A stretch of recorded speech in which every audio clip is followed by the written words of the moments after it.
Imagine if you needed a passport to travel from Chicago to Denver, or if the Mexican-American War, and maybe even the American Civil War, never took place. This is what the world might be like if the Louisiana Purchase never happened. The United States purchase of the French territory of Louisiana helped set it on a path of westward expansion, and ultimately to superpower status.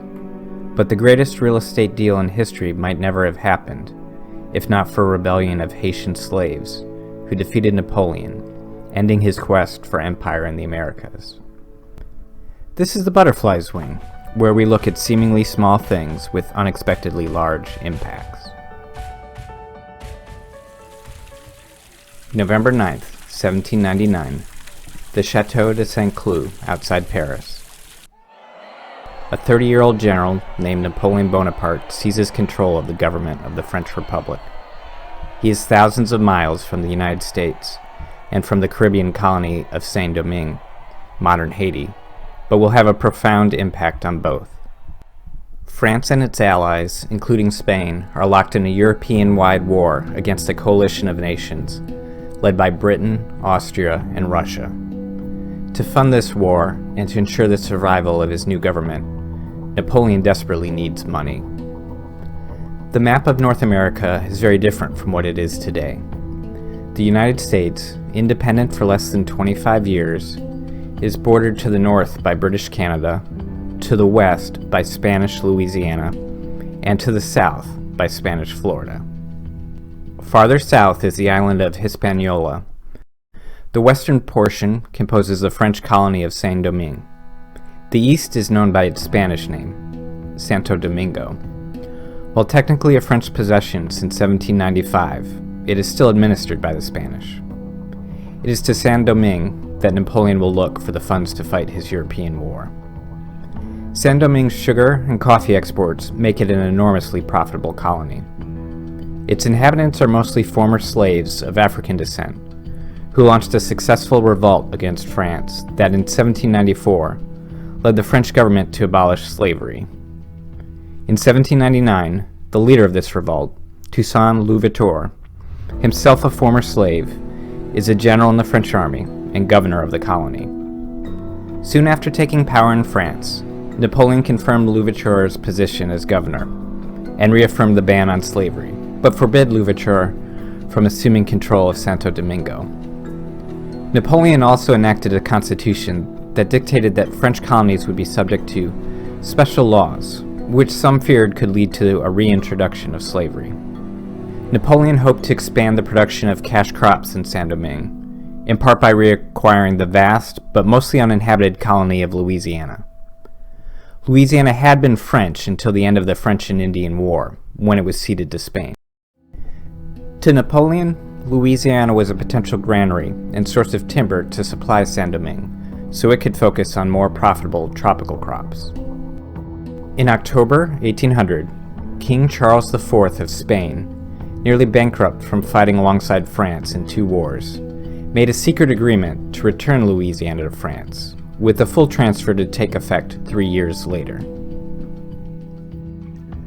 March 1801. As he took the oath of office to become the 3rd President of the United States, Saint-Domingue couldn't have been further from the concerns of Thomas Jefferson. He had no knowledge of Napoleon's plans to expand French influence in North America, or of the secret agreement with Charles to hand Louisiana over to France in 1803. Jefferson couldn't have been more different from Napoleon. While Napoleon sought wealth, power, and territorial expansion for himself and for France, Jefferson's vision for the United States was for it to remain a nation composed primarily of peaceful yeoman farmers. With Europe at war, the United States remained neutral. A significant portion of its foreign trade traveled down the Mississippi River and through the Spanish port of New Orleans. This was a state of affairs that suited Jefferson. But in Saint-Domingue, Louverture was not content. In July 1801, without authorization from France, Louverture promulgated a self-rule constitution for Saint-Domingue, naming himself governor for life not just of French Saint-Domingue, but also historically Spanish Santo Domingo. This constitution fell short of declaring independence from France, acknowledging that Saint-Domingue was a French colony. Louverture hoped Napoleon would accept the self-rule constitution, but when Napoleon found out, he was outraged. He responded by dispatching 30,000 troops under the command of his sister Pauline's husband, Charles Leclerc, with orders to restore French authority in Saint-Domingue and then to secure Louisiana. To this day, it is the largest military force France has ever sent overseas. When Leclerc's force disembarked in Saint-Domingue, U.S. Consul Tobias Lear informed federal officials in a coded message. By this time, Jefferson also had intelligence of Spain's secret handover of Louisiana to France. To Jefferson, the prospect of the port of New Orleans falling under the control of Napoleonic France was a serious threat to the United States. As he wrote in an uncoded letter to U.S. Minister to France Robert Livingston, "There is on the globe one single spot, the possessor of which is our natural and habitual enemy. It is New Orleans. France, placing herself in that door, assumes to us the attitude of defiance. Spain might have retained it quietly for years. Not so can it ever be in the hands of France." Jefferson went on to suggest that the United States might respond by allying with Great Britain to oppose France by force. He knows that by communicating with Livingston in an uncoded message, this threat is sure to make it back to Napoleon. In truth, Jefferson is bluffing and has no interest in starting a war with the world's most powerful military force. Instead, he prefers to buy the port of New Orleans from France, allowing them to keep the rest of Louisiana. He directs Livingston to negotiate a purchase of New Orleans for up to $10 million. Congress cannot stomach the idea of France controlling New Orleans, and votes to direct Jefferson to raise a militia of 80,000 men for an invasion of Louisiana. If Livingston cannot reach an agreement for the purchase of New Orleans, war between the United States and France will likely result. May 20th, 1802. Napoleon revokes the abolition of slavery for the colonies. His attempted reconquest is now an effort to re-enslave the population, but is a futile attempt. Haitian rebels, desperate to save themselves from slavery, kill French soldiers using brutal guerrilla tactics. Even more French soldiers die from yellow fever. Among them is Leclerc. After Leclerc's death, Napoleon's sister Pauline cut her hair in mourning and took her husband's body back to France. By April 1803, France had lost thousands of soldiers and more than 20 generals in Saint-Domingue, but still failed to pacify the colony. War with Britain, which had ended the previous year, now seemed likely to break out again. Napoleon desperately needed troops in Europe, and money to pay them. In a surprise move, he agreed to sell not just New Orleans, but all of the Louisiana Territory to the United States for $15 million. Ironically, it was a British bank that loaned the United States the money for the purchase, determining that in the long run, it was better for Napoleon to have $15 million than all of Louisiana.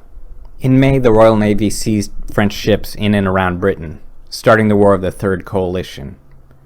In November, Haitian rebels forced an evacuation of the remaining French military forces.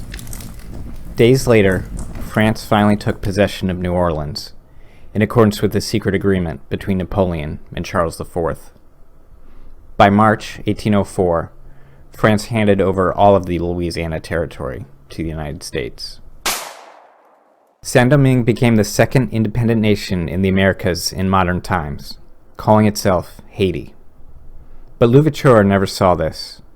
He died in a French prison, famously warning the soldiers who captured him, "You have cut down in Saint-Domingue only the trunk of the tree of liberty. It will spring up again from the roots, for they are numerous, and they are deep."